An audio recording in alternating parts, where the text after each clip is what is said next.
Good afternoon, friends. My name is Miss Gow, and today we're going to do a learning lab all about dinosaur skeleton bones. Dinosaur bones, you may have seen them before, right? They're really big. They look bigger than our average arm bone or an arm bone that you might see in like a piece of chicken or something like that, right? Dinosaur bones are way bigger. So today we're going to learn about who finds dinosaur bones, how do they find dinosaur bones, and then we're going to get to make our own dinosaur bones. So you're going to need a piece of paper, you're going to need some cotton swabs, and you're going to need some glue, or if you don't have any glue, you can substitute glue for some tape like me. So we today are talking about dinosaur bones, right? And another way to say dinosaur bones are fossils, or bones that we find out in the desert, or we might find when we are digging. There's a special person that does a lot of digging throughout all of the world, right? They're called a paleontologist. And a paleontologist digs for fossils or bones of animals, sometimes maybe even humans, right? But a paleontologist also specializes in looking for dinosaur bones. So they dig lots of deep holes, and they're able to find different dinosaur bones, just like the ones that you see right here. Those bones were really cool looking, right? I know. So sometimes when they find these bones, they can put them together to make an entire body or an entire skeleton of dinosaur bones, right? Sometimes they don't find enough, and they just have to think about what they know a dinosaur looks like from before. So today, we're gonna get to make our own dinosaur skeletons. We're gonna go ahead and take our paper, and I want you to put your paper down. You're going to get some cotton swabs, and we're going to use these as our skeletal bones. These look pretty cool, our cotton swabs. So what I'm going to do is I'm going to think about one of the dinosaurs that we just saw. I think I'm going to do the one with the long neck, and that one's called a Seropod, the dinosaur that has that super long neck. So when I think about the dinosaur that I want to do, and it can be different than mine, yours can be different than mine, I'm going to get my cotton swab. And if you're using glue, you're going to remember the rule, dot, dot, not a lot, right? You're going to squeeze just a little bit on your glue. If you have the kind that pours out, you're going to do dot, dot, not a lot when you're using your glue. Or if you have the stick kind that you just roll on, you're going to do it the same. You're going to make sure that you put in just enough, but not too much. And if you have tape, you're just going to use small little pieces for tape. So what I'm going to do is I'm going to think about what a dinosaur body looks like. And I know with the Seropod that I want to do, it has a super long neck. So I think I'm going to do that part first. I'm going to take my cotton swab. Oh no. I'm going to take my cotton swab and I'm going to put it down. And I'm going to put my tape on my cotton swab. Just like that. Then I'm going to think about, what does this body look like? Now, remember, when you have your skeletal bones, right, it's not like how when our body has our skin and our muscles on it. Same thing for dinosaurs. When the dinosaur has their skin and their muscle on it, they look much bigger than they actually are, right? When we only have the skeletal bones, sometimes the dinosaur can look a little bit smaller, just like our bodies might look a little bit smaller.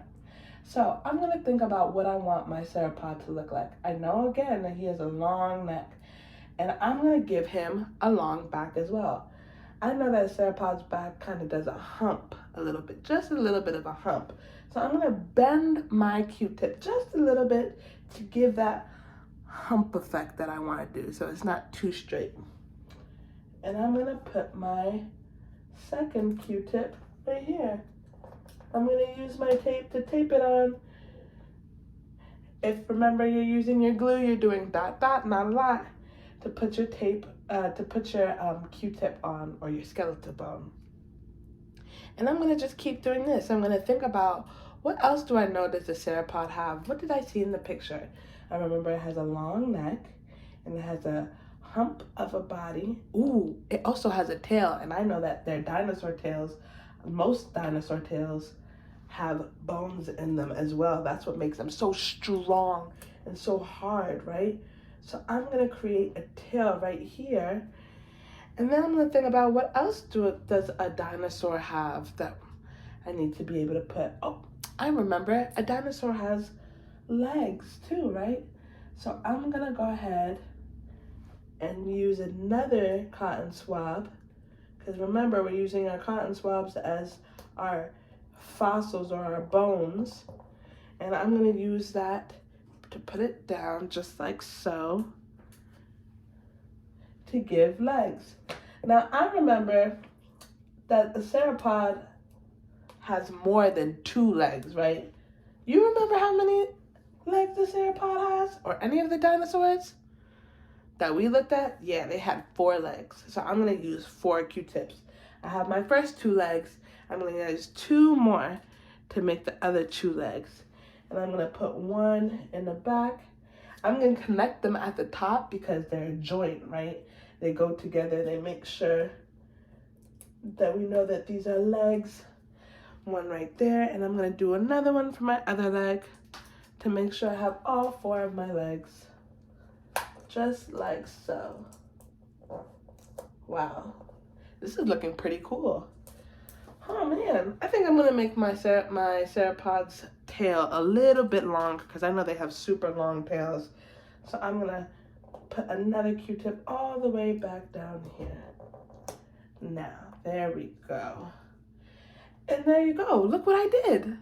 I made the dinosaur skeleton of a Seropod, of the dinosaur that has a super long neck. Now, what we can do after this is you can get a marker. You can get a black marker or any color marker if you really want to. And what I'm going to do is I'm going to draw the outline of my dinosaur so I know what my shape looks like. I'm going to put a head at the top for my dinosaur, right? Because I didn't do his head. I only did his neck with the skeletal bones. I'm going to draw his head. Then I'm going to do an outline of his body. I'm going to go to each of his legs, go back up to his stomach, back down to his legs. Oh man, and to his long tail that I made. I did the bottom so far. You can see that outline pretty good. And I'm going to do the top part too. I'm going to just go over my Q-tips, around my Q-tips. I'm using the Q-tips as my skeleton to draw out the rest of the outline of the body of my dinosaur. And would you look at that? That looks like a dinosaur to me. I'm going to give my dinosaur a smiley face because he's pretty happy to be here, just like I'm happy to do this with you guys. So, again, I used a black marker to make sure I outlined my skeleton of my dinosaur. I used my Q-tips with some tape to put my Q-tips in the different places that I know that a dinosaur's skeleton might be. When I'm looking at that picture, I thought about that picture first, and you can always refer back to your picture, right? You can look at your picture and then do your skeleton at the same time so you're making the same shapes. And I made sure to have the long neck so I knew what kind of dinosaur I wanted to make, and a long tail. Then the last thing I'm going to do is I'm going to write the letter for the word dinosaur. I'm going to think about what letter starts with dinosaur. And I remember it's a D. Good job. So I'm going to make a straight line down, and then I'm going to come back to the top, and I'm going to make a half a circle to make the letter D. D for dinosaur. Thank you for hanging out with me today in Learning Lab and making an awesome dinosaur skeleton. See you next time.